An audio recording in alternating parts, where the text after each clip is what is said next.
ஆண்டவராகிய இயேசு கிறிஸ்துவுக்குள் மிகவும் அதிகமாய் நேசிக்கப்படுகின்ற அருமையான உடன் விசுவாச குடும்பங்களே, உங்கள் யாவரையும் இறைமைந்தன் இயேசுவின் திருப்பெயரில் இந்த ஆகஸ்ட் மாதம் 5ஆம் நாளாகிய செவ்வாய்க்கிழமையின் காலை வேளையிலே சந்திப்பதில் மிகுந்த மகிழ்ச்சி அடைகின்றோம்.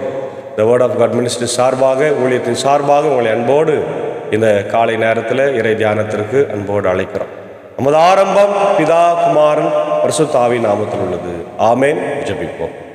துதிகளின் மத்தியிலே மகிமையோடு வீற்றிருக்கிற எங்கள் அன்புள்ள ஆண்டவரே, எங்கள் ராஜாதி ராஜாவே, கர்த்தாதி கர்த்தாவே, இந்த ஆசீர்வதிக்கப்பட்ட குளிர்ச்சியான காலை வேளைக்காய் நன்றி தகப்பனே. கடந்து போன இரவில் எங்களோடு இருந்தீர் ஆண்டவரே. இதோ ஒரு சாரல் மழையை கடந்த சாயங்காலத்தில் எங்களுக்கு தந்து எப்படிய பகுதியை குளிர்வித்திருக்கிறேன். இன்னும் அதிகமான மழையை பல இடங்களிலே வட மாநிலத்திலெல்லாம் அதிகமான மழை பெய்து எல்லா ஆண்டவரை நீர் ஆதாரங்கள் நிரம்பி இருக்கின்றன.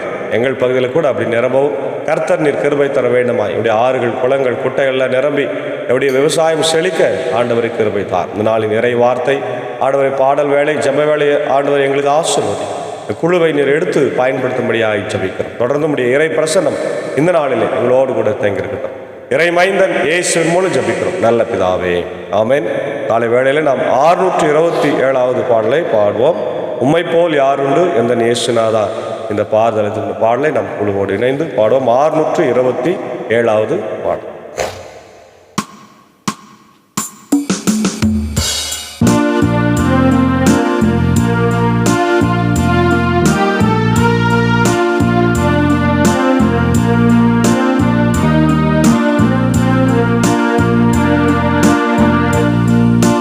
உம்மை போல் யாருண்டு எந்தன்னை சுனாதம் இந்த பார்தளத்தில். உம்மை போல் யாருண்டு, உம்மை போல் யாருண்டு எந்தன்னை சுனாதம் இந்த பார்தளத்தில். உம்மை போல் யாருண்டு. பாவப்பீடியினில் சிக்கினான் உழன்றேன், தேவாத்தம் மந்தினால் மன்னித்தீர். பாவப்பீடியினில் சிக்கினான் உழன்றேன், தேவாத்தம் மன்னினால் மன்னித்தீர். உம்மை போல் யாருண்டு எந்தன்னை சுனாதா இந்த பார்தளத்தில். உம்மை போல் யாருண்டு.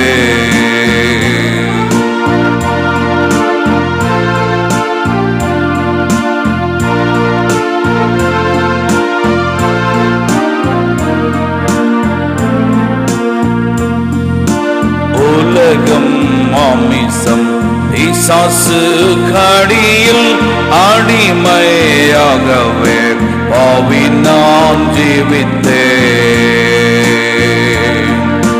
நிம்மதி இழந்தேன், தூய்மையை மறந்தேன், வானம் போல் நடந்தேன், ஏமாற்றம் அடைந்தேன். என்னையா தேடினீர் ஐயா இயேசுநாதா. உம்மை மறந்தவோ ரோகினான். என்னையா தேடினீர் ஐயா இயேசுநாதா. அடிமை உமக்கே இனினான். உம்மை போல் யாருண்டு எந்தன்னை சுனாதா இந்த பார்தளத்தில். உம்மை போல் யாருண்டு.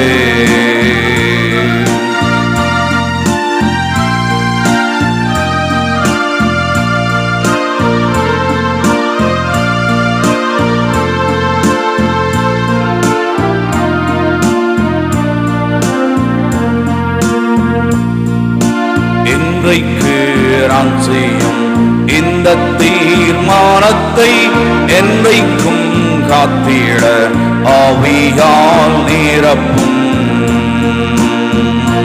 நோருக்கும் ஊருக்கும் உடையும் வாரையும் உமக்கே உகந்த தூய சரீரமாய்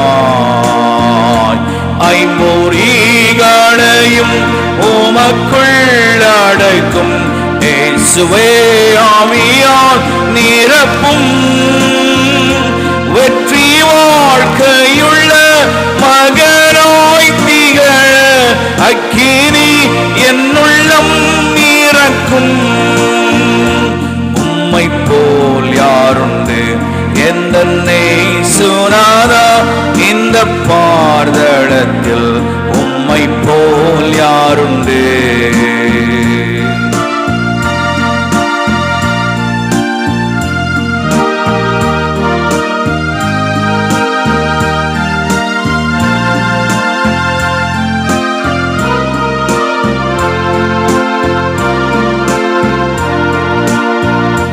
வீட்டிலும் ஊரிலும் செல்லும் இடமெங்கும் சோதனை வந்தேடில் கர்த்தானீர் காத்திடும். மெசியா வருகை வரையில் பலரை சிலுவை கருகில் அழைக்க ஏவிடும். முழங்காலில் நிற்க வேதத்தை அறிய தினந்தோறும் தேவா உணர்த்தும். உமக்கும் எனக்கும் இடையில் எதுவும் என்றுமே வராமல் காத்திடும்.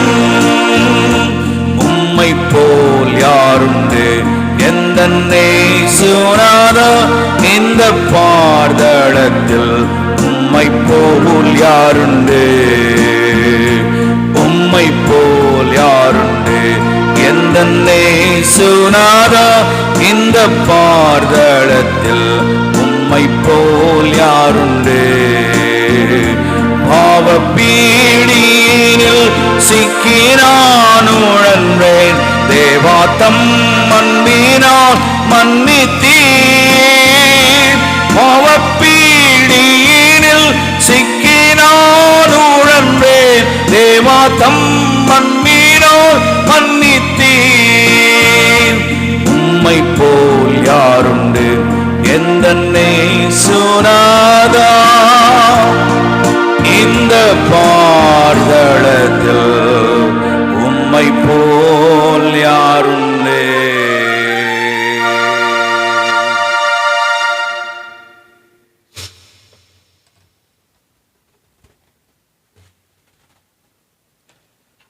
ஆண்டவராகிய இயேசு கிறிஸ்துக்குள் மிகவும் அதிகமாய் நேசிக்கப்படுகின்றவர்களே, உங்கள் யாவருக்கும் இறைமைந்தன் இயேசுவின் திரு பெயராலே காலை வேளையிலே அன்பின் வாழ்த்துக்களை ஸ்தோத்திரங்களை இந்த வேர்ட் ஆஃப் காட் மினிஸ்ட்ரிஸ் சார்பாக நாங்கள் தெரிவித்துக் கொள்கின்றோம். இந்த நாளிலே நாம் தியானிக்கும்படியாக தெரிந்து கொண்ட கடவுளுடைய வார்த்தை அது ஆதி ஆகமம் தொடக்க நூல் 16ஆம் அதிகாரத்தில் இருக்கின்ற இறை வார்த்தைகள். இதில் ஆகாரும் இஸ்மவேலை குறித்த செய்தி இடம்பெற்றிருக்கிறதை நம்ம பார்க்கிறோம். இந்த அதிகாரத்தினுடைய பின்னணியை நாம் பார்க்கும்போது ஏன்ஷியன்ட் நியர் ஈஸ்ட் கல்ச்சர் என்று சொல்லப்படுகிறது. அதாவது அந்த காலத்தில் கலாச்சாரம் ஒன்றும் இல்லாத ஒரு காலத்தில் அவர்கள் ஆசிய கண்டத்தில் பக்கத்தில் இருந்த ஏன்ஷியன்ட் பழைய காலத்தினுடைய ஒரு கலாச்சாரங்களை அவர்கள் பின்பற்றினார்கள். அது குறிப்பாக அந்த ஏன்ஷியன்ட் நியர் ஈஸ்டர்ன் கல்ச்சர் அப்படின்னு சொல்லப்படுகின்ற அந்த கிழக்கு பகுதிகளில் இருக்கின்ற கலாச்சாரம் பேட்ரியார்க்கல் சொசைட்டி என்று அழைக்கப்பட்டது. அதாவது முற்பிதாக்களுடைய காலம் அல்லது ஆணாதிக்க சிந்தனையுடைய காலமாய் இருந்தது. இன்றைக்கும் நம்முடைய சமுதாயம் ஆணாதிக்க சிந்தனையுடைய ஒரு மக்களாக நாம் அதிகமாக இருக்கிறதை நம்ம பார்க்கின்றோம். அதிகாரத்தை ஆண்கள் கையில் எடுக்கின்றதை நம்ம பார்க்கின்றோம். இதுதான் அந்த நாட்களில் ஏன்ஷியன்ட் நியரஸ்டில் ஒரு பெரிய ஒரு கலாச்சாரமாய் கஸ்டம்ஸ் அண்ட் லாஸ் என்று நம்ம பார்க்கின்றோம். குறிப்பாக இந்த சரகேட் மதர்ஹுட் என்று சொல்லப்படுகிற எஜமான்களுக்கு குழந்தை பெற்று தருகிற தாய்மார்கள் அதிகமாய் அன்றைக்கு இருந்ததை பார்க்க. ஒருவேளை இன்றைக்கு அதை எப்படி மாறி இருக்குதுன்னா, வாடகை தாய், காசு கொடுக்குற, நீ 10 மாதம் குழந்தைய சுமந்து பெற்று கொடுத்துட்டு போயிரு, உனக்கு குழந்தைக்கு சம்மந்தம் கிடையாது. அந்த மாதிரி இந்த சர்கேட்டிவ் மதர் அப்படின்ற ஒரு கலாச்சாரம் அன்றைக்கு இருந்ததை நம்ம பார்க்குறோம். இப்போ ஆபிரகாமும் சாராவும் குழந்தை இல்லாமல் இருக்கிறதுனால ஏறக்குறைய 90 வயதை சாரால் கடக்க போகிறாங்க. ஆபிரகாம் 100 வயது கடக்க போகிறாங்க. பட் என்னன்னா 15ஆம் அதிகாரத்தில் தான் கடவுள் சொல்கிறாரு, உனக்கு நான் 100 வயசில் குழந்தை தரேன்னு சொல்கிறார். சொல்லியும் கூட அவர்களுக்கு தங்களுடைய உடல்நிலை காரணமாக நமக்கு போய் எங்கே குழந்தை பிறக்க போகுது அப்படின்னு அவங்க உடல் மேலே நம்பிக்கை வைக்கிறாங்களே தவிர கடவுள் மேலே நம்பிக்கை வைக்கலை. இன்றைக்கி நம்ம கூட அப்படி தான் இருக்கிறோம். நிறைய நேரத்தில் இதை நம்மளால் செய்ய முடியுமா, ஒரு பிள்ளைக்கு கல்யாணம் பண்ண முடியுமா, பிள்ளையை படிக்க வைக்க முடியுமா, அல்லது என்னால் வீடு கட்ட முடியுமா அப்படின்னு நம்முடைய பலத்தை தான் நம்ம நம்பின்னு கொண்டிருக்கிறோம். ஆனால் உண்மையாக கடவுள் தான் எல்லாத்தையும் தருகிறார். அல்லேலூயா. அவருடைய பலன் இல்லாமல், அவருடைய ஆசீர்வாதம் இல்லாமல் நம்ம ஒரு குழந்தைக்கு படிப்பையும் கல்யாணத்தையும் வீடையும் கட்ட முடியாது. ஏன்னா நம்மளால் முடியாது. It is impossible for us, but it is possible for God. ஆமென். அதனால் அவர் மேலே நம்பிக்கை வைக்கணும். ஆனால் சாராவும் ஆபிரகாமும் நம்பிக்கையே வைக்கலையே. கடைசி வரையில் நம்பிக்கை இல்லாமல் தான் இருக்கிறாங்க தன்னுடைய உடல்நிலையை கருத்தில் கொண்டு. அப்போது ஆபிரகாம் வேதனையோடு, சாராய் வேதனையோடு இருக்கும்போது சாரா தான் என்ன பண்ணுறாங்க, நம்ம வீட்டில் தான் ஒரு அடிமை பெண் இருக்கிறாளே, ஆகார் என்கின்ற எகிப்திய பெண் இருக்கிறாளே அப்படின்னு சொல்லி அந்த ஊருடைய அந்த ஏன்ஷியன் நியரஸ்ட் கலாச்சாரத்தின் படி தன்னுடைய வேலைக்காரியை தன்னுடைய எஜமானனாகிய தன்னுடைய கணவனுக்கு கொடுக்க அவள் ஆயத்தமாவார். அதுதான் இந்த பகுதியில் நம்ம பார்க்குறோம். அப்போது ஆகாருடைய பணியை பார்க்கும்போது அவள் ஒரு பணிப்பெண், அவள் அடிமையாக இருக்கிறான். அடிமையாக இருக்கும்போது இந்த ஆகார் எப்படி இங்கே வந்தா அப்படின்னு பார்த்தா, அந்த ராஜா மெல்கிசேதேக் என்கின்ற ராஜா ஆபிரகாமை பார்த்து நிறைய செல்வங்களெல்லாம் கொடுப்பார் இல்லையா, அப்போ கொடுத்துருக்கலாம் அப்படின்னு சொல்கிறாங்க. அதுக்கு முன்னாடி ஒரு அரசங்கிட்ட தன் மனைவியாகிய சாராளை தங்கச்சின்னு சொல்லிடுறாரு இல்லையா. அதுக்கப்புறம் தெரிஞ்ச உடனே அவர் பயந்துட்டு, ஐயோ இவர் பெரிய கடவுளுடைய பிள்ளையாகிறாருன்னு சொல்லி சாராளை கொடுத்துட்டு கூட நிறைய இந்த மாதிரி அடிமை பெண்களையும் அவர் சொத்துக்களையும் கொடுத்தாருன்னு பார்த்தோம். அந்த மாதிரி ஒரு பெண்ணாய் வந்தவர் தான் ஆகார். அவங்க ஒரு பணிப்பெண்ணாகவும் அடிமையாகவும் சாராளுடைய வீட்டில் இருக்கிறாங்க. அப்போ இவங்க என்ன பண்ணுறாங்க, எனக்கு நீ குழந்தையை பெற்றுக் கொடுன்னு தான் சொல்கிறாங்க. அதாவது நீ எங்கள் கணவனுக்கு 2வது மனைவியாக இருன்னு சொல்லலை. 2வது மனைவி என்று கிடையவே கிடையாது. அது தவறாக புரிந்து கொள்ளப்பட்டிருக்கிறது. அப்படி தான் நம்மளும் சொல்லிடுறோம், ஆபிரகாமுக்கு 2வது மனைவி இல்லை, அவங்க மனைவி கிடையாது, அவள் குழந்தை மற்றும் பெற்று எடுக்கிறாங்க. இப்போ இந்த பகுதி எங்கே நடக்குதுன்னா, அந்த காரியம் மெசபத்தோமியா என்கின்ற அந்த இடத்துல அங்கே தங்கியிருக்கும் போது நடைபெறுகிறது நம்ம பார்க்குறோம். இவங்களுடைய கலாச்சாரம், சமூக அந்த நாம்ஸ் படி, கல்ச்சரல் அண்ட் சோஷியல் நாம்ஸ் படி அவங்களுக்கு அந்த குடும்பத்தை விருத்தியாக்கணும், குழந்தைய பெற்றெடுக்கணுன்றதுக்காக ஆகாரை அவங்க கொடுக்கறத பார்க்குறோம். But they forget the God's promise என்று நம்ம பார்க்குறோம். அடுத்தது நாம் பார்த்தோம்னா ஆகாருடைய தனிப்பட்ட வாழ்க்கையும் அப்படி தான் இருக்கிறது. She is from Egyptian origin, எகிப்திலிருந்து அவங்க வந்தவர்களாகி நம்ம பார்க்குறோம். ஆதியாகமம் 12ஆம் அதிகாரம் 10-20 வசனத்தில் நீங்கள் பார்த்தீங்கன்னா ஆபிரகாமுடைய பயணத்தில் அவங்க இருக்கிறத நம்ம பார்க்குறோம். அடுத்தது அவங்கள பற்றி 16ஆம் அதிகாரத்தில் மட்டும்தான் சொல்லப்பட்டிருக்கிறத நம்ம பார்க்குறோம் இல்லையா. அதுக்கப்புறம் சாராய் துரத்தும் போது கடவுள் அவங்க கூட இடைப்படுகிறதை நம்ம பார்க்க முடிகின்றது. அன்பான தேவ பிள்ளைகளே, அப்போது இந்த நாளில் நாம் ஆண்டவர் மேலே எந்த அளவுக்கு விசுவாசம் வைத்திருக்கிறோம், the impatience and faith of Sarai and Abraham, அதான் நம்ம இங்கே பார்க்குறோம். அவங்களுக்கு கடவுள் மேலே நம்பிக்கையே இல்லாமல் போனது, அதான் இந்த பகுதியில் பார்க்குறோம். ஆபிரகாமின் மனைவி சாராய்க்கு மகப்பேறு இல்லை. சாராய்க்கு ஆகார் என்ற எகிப்திய பணிப்பெண் ஒருத்தி இருந்தால், சாராய் ஆபிரகாமிடம், ஆண்டவர் என்னை பிள்ளை பெறாதபடி செய்து விட்டார், நீர் என் பணிப்பெண்ணிடம் உறவு கொண்டு ஒருவேளை அவள் எனக்காக பிள்ளை பெற்று தரக்கூடாது. எனக்காக தான் சொல்கிறாங்க தவிர மனைவின்னு சொல்லலை.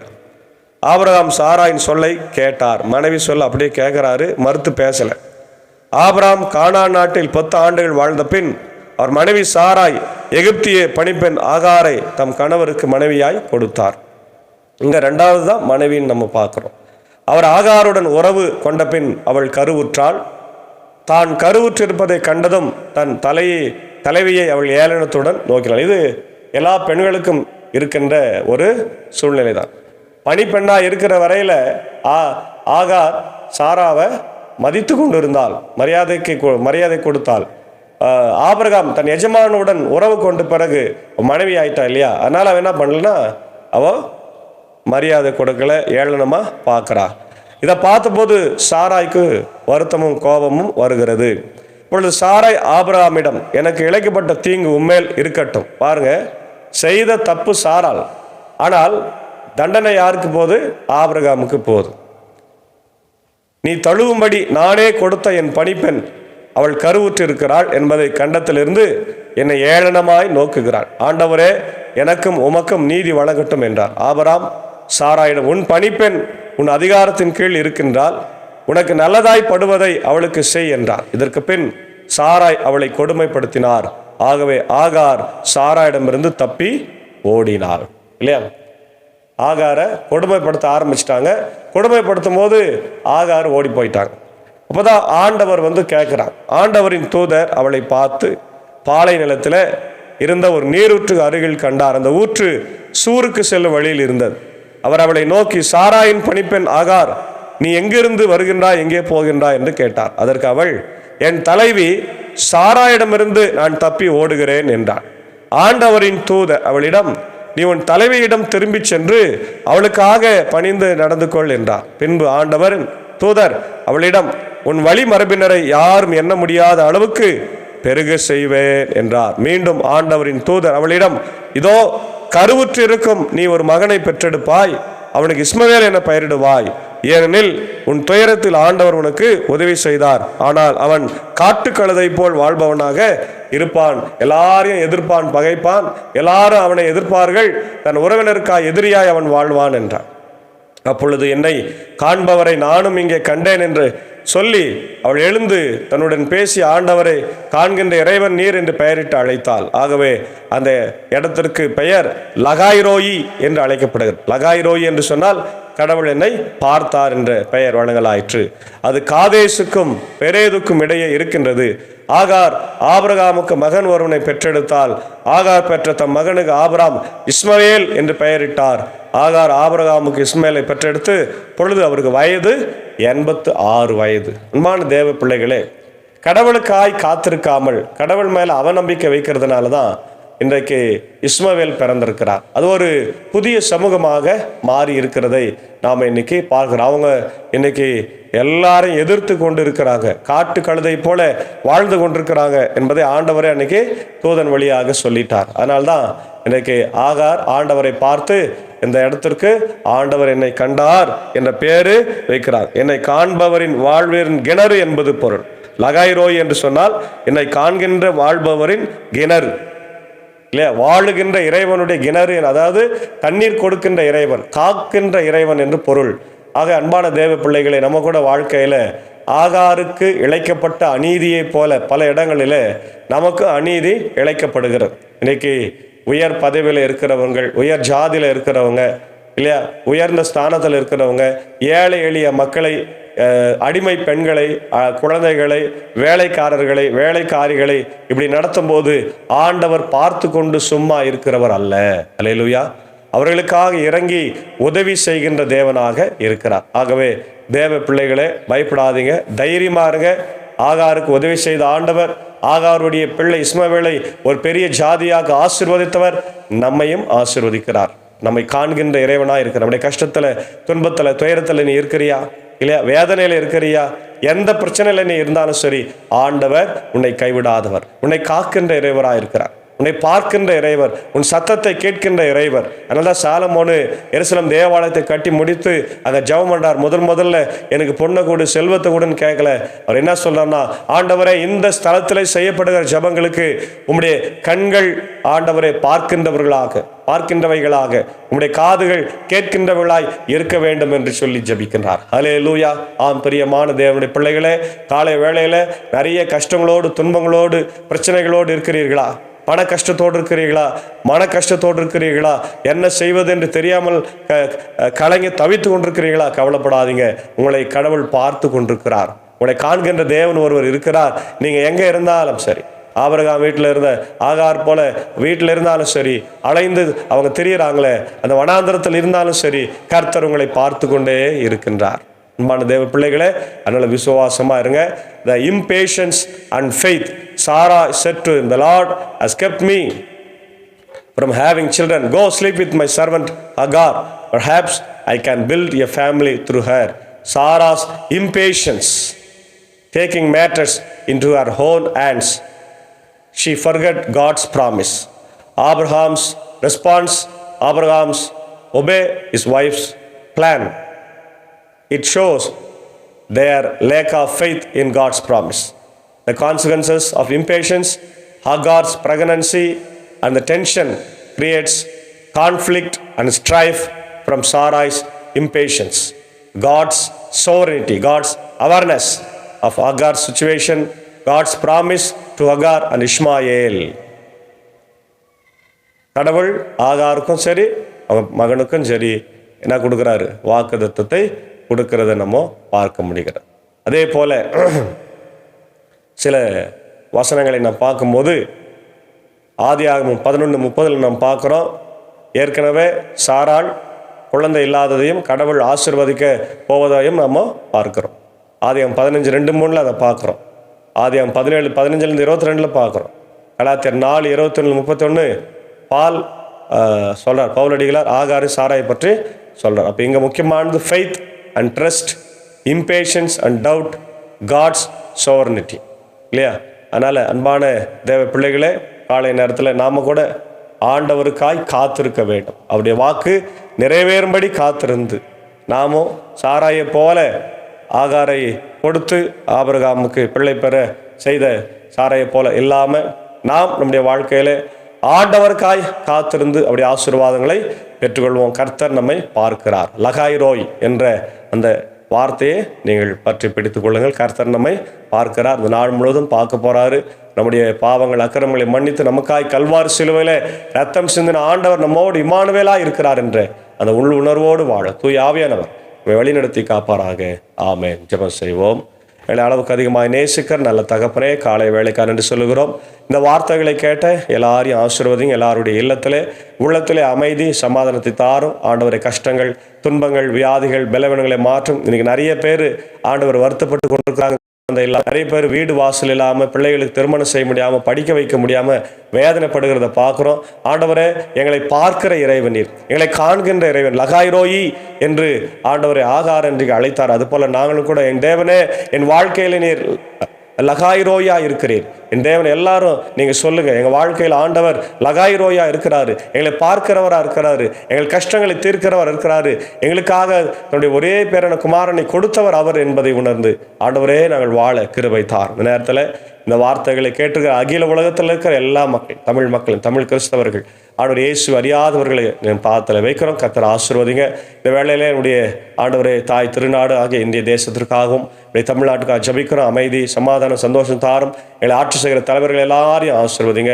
ஆண்டவரே, ஜனாதிபதி, பிரதமர், அமைச்சரவைக்காக, என்னுடைய முதலமைச்சருக்காக, அனைத்து மாநிலத்தின் முதலமைச்சருக்காக ஜபிக்கிறோம். ஜாதி மதம் இனமொழி வேறுபாடின்றி மகிழ்ச்சியோடு வாழ கிருபை தார். நாங்கள் சார்ந்த இருக்கிற இந்திய சூழல் திருச்சபை, 3 சபை சங்கங்கள், போதகர்கள், ஊழியங்கள், ஸ்தாபனங்கள், பள்ளிக்கூடங்கள், திருச்சபைகளுக்காக ஆண்டவரே என்னுடைய பெதஸ்தா மருத்துவமனை திறக்கப்பட வேண்டுமா ஜபிக்கிறோம். என்னுடைய கண்கடை இறையல் கல்லூரிக்காக ஜபிக்கிற எல்லா ஸ்தாபனங்களையும் ஆசீர்வதிங்க.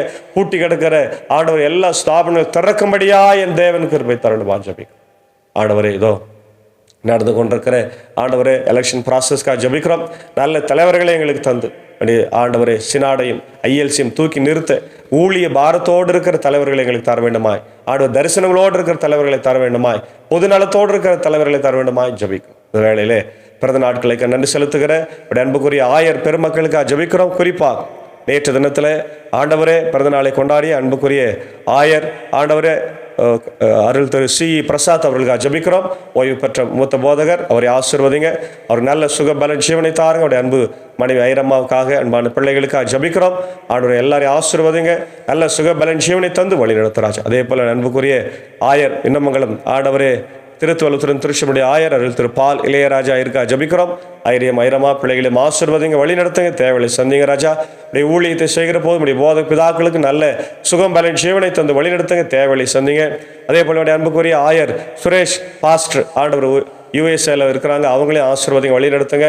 அந்த பெரிய பட்டணத்தில் ஆண்டவர் அமெரிக்காவில் பணியாற்றுகிற போது உம்முடைய கிருபை தங்கிருக்கும். அதே போல இந்த நாளில் பலவீனங்கள் சுகவீனங்கள் உண்டு, எல்லாரையும் காத்தரலும். என்னுடைய மேத்யூ சங்கல் பாபனப்பள்ளி திருச்சபையில் இருக்கிற அவங்களுக்காகவும், ஆண்டவரே என்னுடைய ஆம்பூர் சபை சங்க ஆண்டவரே அலுவலகத்தில் பணியாற்றிய என்னுடைய அன்புக்குரிய அண்ணன் ஆண்டவர் எபினேசர் 100 திருச்சபையுடைய தலைவராக இருந்து வழிநடத்தியவர் என்னுடைய வில்சன் அண்ணனுக்காக ஜபிக்கிறோம். கண்ணோக்கி பாருங்க ஆண்டவரே, அந்த கழுத்தில் ஏற்பட்டிருக்கிற பலவீனங்கள் மாறட்டும். அவருடைய அன்பு மனைவி ஜெசியாக்காவுக்காக அன்பான பிள்ளைகளுக்காக ஜபிக்கிறோம். கண்ணோக்கி பாருங்க, தேவைகளை சந்திங்க ராஜா.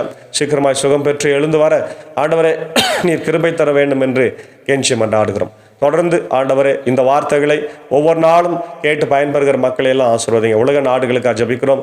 இஸ்ரேல் அமாஸ் போர் நிறுத்தப்பட வேண்டுமா ஜபிக்கிறோம். காசாவின் மக்கள் ஆண்டவர் ஒவ்வொரு நாளும் பட்டினி சாவினாலும் ஆண்டவர் நேற்று கூட 70-80 பேர் குண்டு போட்டு ஆண்டவரே இதோ இஸ்ரேல் படையினர் தாக்கி கொண்டிருக்கிறாங்க ராஜா. இறந்து போனாங்க. பார்க்கறதுக்கு மிகுந்த மன வேதனையோடு நாங்கள் இருக்கிறோம். உக்ரைன் ரஷ்யா போர்னால ஆண்டவர் இரு நாட்டு மக்களும் பாதிக்கப்பட்டாங்க. கண்ணோக்கி பார். ஆங்காங்கே ஏற்படுகின்ற அதீத வெள்ளங்கள் ஆண்டவரே, பூமி அதிர்ச்சி, கொள்ளை நோய்கள் ஆண்டவரே, இது காட்டுத்தீ ஆண்டவரே, எரிமலை வெடிப்பு எல்லாம் எங்களுக்கு உம்முடைய வருகையை எங்களுக்கு ஞாபகப்படுத்துகிறது. உம்முடைய வருகைக்காக நாங்கள் ஆயத்தப்பட்டு என்னுடைய பாவ வாழ்க்கையிலிருந்து ஆண்டவரே புது வாழ்க்கை வாழ ஆண்டவர் கிருபை தாரும். நீர் பட்ட பாடுகளை துன்பங்களை நாங்கள் அறிந்திருக்கிறோம். ஒரு விஷயம் கூட எங்களை ஆண்டவர் காண்கின்ற தேவனாய் இருக்க வேண்டுமா ஜபிக்கிறோம். துதி கனம் மகிமை உமக்கே செலுத்தும் ராஜா. அந்த நேரத்தில் என்னுடைய ஊழியத்தில் இருக்கிற அன்பர் சாரியம் சாக்கு சாரியம் ஆண்டவர் ஏஜாக்காவே அன்பான பிள்ளைகள் பார்த்தால் மறையாளியும் என்னுடைய அன்பாக்கிற ஆண்டவர் பிரீதா டீச்சரையும் கர்த்தர் ஆசீர்வதிங்க. என்னுடைய எல்லா தேவைகளை சந்திங்க. கஷ்டங்கள் துன்பங்கள் ஆண்டவர் பலவீனங்களை மாற்றுங்க. அவருடைய வாழ்க்கையில நீர் அவர்களை காண்கின்ற தேவனாக இருக்க வேண்டுமா ஜபிக்கிறேன். அடியேன் பணியாற்றுகிற பாபனப்பள்ளி, மின்னூர், வடகரை, மேல்சனம் திருச்சபையில் குடும்பங்களுக்கு ஜபிக்கிறோம். எல்லாரும் மனதில் நீர் பேசுங்க ஆண்டவர். நிறைய பேர் ஆலயத்துக்கு வராமல் இருக்கிறாங்கட்டு ஆண்டவரே, எல்லாரையும் ஆலயத்துக்கு வர வைக்க கர்த்தர் நீர் கிருபை தாரும். இன்னும் ஆண்டவரை கதவுகள் திறக்கவும் அநேக மக்கள் இயேசுவை ஏற்றுக்கொள்ளவும் கர்த்தர் நீர் கிருபை தர வேண்டுமாய் அடியனை எடுத்து பயன்படுத்தணும். ஆண்டவர் கொடுத்து வர மழைக்காக நன்றி. இன்னும் அதிகமான மழையை எங்களுக்கு தந்து வழிநடத்த இந்த நாளின் எல்லா பணிகளையும் பயணங்களையும் கர்த்தர் ஆசீர்வதிங்க. இறை மைந்தன் இயேசு கிறிஸ்துவின் வழியை ஜபிக்கிறோம் நல்ல பிதாவே, ஆமேன்.